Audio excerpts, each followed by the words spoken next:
በህልም ጥርስ መርገፍ የሞት ምልክት ነው። በህልሙ ጥርሶ ሲረግፍ አይተው ደንግጠው ያውቃሉ? ይህ ህልም በባህላችንም ሆነ በሳይንሱ በስተጀርባ ምን አይነት ሚስጥር እንዳለው ያውቃሉ? በብዛት በኢትዮጵያ ባህልና ፎክሎር መሰረት የፊት ጥርስ መርገፍ የቅርብ ጓደኛ ወይም ወጣት የቤተሰብ አባል ህመምን ያመለክታል። የድድ ወይም የውስጥ ጥርስ ደግሞ እድሜ ጠገብ ሰው ማጣትን ያሳያል ተብሎ ይፈራል።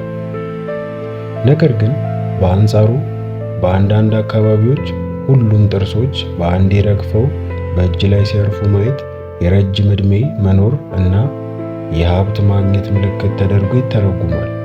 ሳይንሱና የስነ ልቦና ባለሙያዎች ግን ሌላ ይላሉ። በስነ ልቦና ጥናት መሰረት ጥርስ መርገፍ ከሞት ጋር ምንም ግንኙነት የለውም።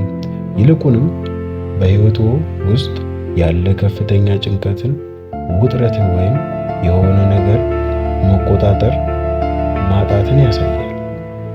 ልክ ሕፃናት ጥርስ ጥለው አዲስ እንደሚያወጡት ሁሉ ይህ ህልም በአሮጌው ሕይወት ውስጥ አዲስ ትልቅ ለውጥና እድገት እየመጣ መሆኑን ያመለክት ይችላል።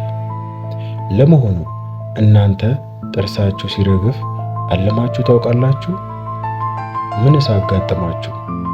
ታሪካችሁን ኮሜንት ላይ ጻፉልኝ። ቪዲዮውን ላይክ እና ሰብስክራይብ በማድረግ ቤተሰብ ይሁኑ።